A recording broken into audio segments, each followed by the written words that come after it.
All right, so one of the questions that I've been having by a lot of clinicians is focused on what type of questions to ask when you're working with a U visa case.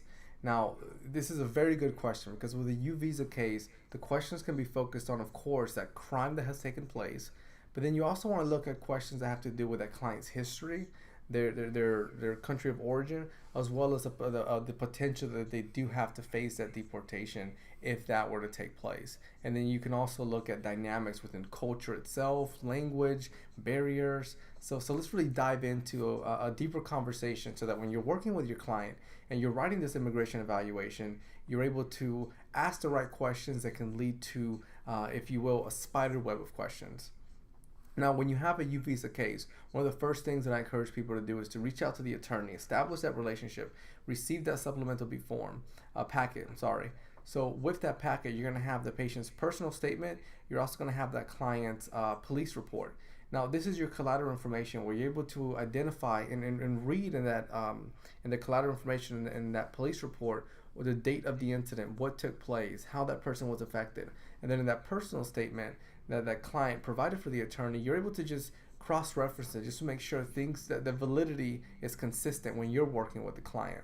I do encourage to look at questions as far as the story. Now the story is where you're asking the client what took place. Let them go into detail as far as their own perspective, their own ideas, their own thoughts of just overall a basic story of what it was like for them to go through that incident.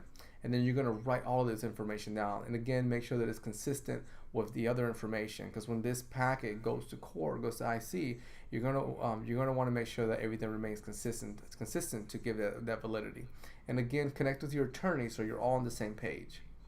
Now, with some of the questions that I look at, I do focus on questions connected to the crime itself, such as how has it impacted your sleep? How has it impacted your appetite? How has it impacted your mood? How has it impacted your anxiety-driven thoughts? Have you had any sadness, any sad-related thoughts?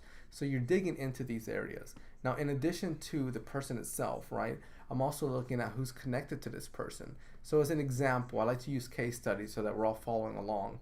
Let's say that this is an individual who experienced an incident where they went into a bank and they're held up there and they have this really traumatic experience, right? They vividly remember having a gun pressed against them. They vividly remember the incident to detail that even later when you're working with them, they're having bad dreams, they're having nightmares, if you will. Their sleep has changed from an 8-hour healthy cycle to 4 or 5 hours. Now, an area you could look at that's connected to that individual is, has this traumatic incident impacted other individuals, or has it connected to a secondary trauma? Now, secondary meaning that maybe in the past this individual, while they were living in a different state, a different country, there was another trauma that took place that was maybe not reported, but the person still is suffering to an extent, a psychological extent, whether it's emotional, physical, off of that trauma. So then you're connecting those two, and then in your evaluation, you're writing about the effects of that, or the potential effects, and of course you're connecting it to a recommendation. Now, we also look at the connection of the trauma to the family system.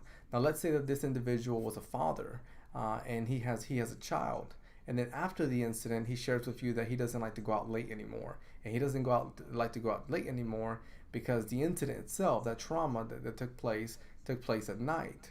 So, if you will, that's a PTSD symptom connected to avoidance of that stimulus, avoidance of going out in the dark because it brings back those distressful flashbacks. Now, that's connected to the person that you're working with sharing with you that they don't take their child out anymore. So now there's that disengagement in a previously enjoyable activity. But it's not just impacting the person itself, it's impacting that child. And that could be another recommendation where you look at family outpatient therapy to support that family system where that trauma did impact that person, but it's also interconnected to other individuals in their life.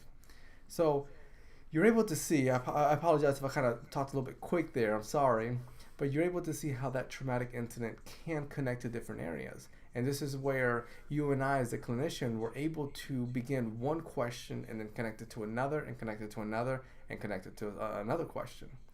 So hopefully this video was helpful. We're able to gain a little bit more insight, a little bit more awareness as far as the type of questions you can ask for a U visa.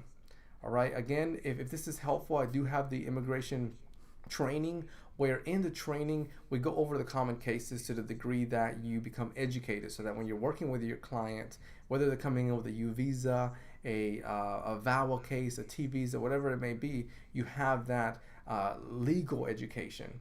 Now, you're also in the training going to have a lot of marketing support, so you're able to build your private practice in the right way and then increase your revenue through this type of work. In addition, you're going to be able to learn how to write the evaluation all the way from receiving a template to receiving a guidance on the template, where I'm going to go into each of the section and then how you can shift that depending on the case that you're working with. In addition, as mentioned, we go over the common cases, we go over how to write the evaluation. We also go into detail as far as your relationship with the client, your relationship with the attorney. So overall, in the immigration training is to help you write an effective evaluation and to know how to do your job. All right, take care.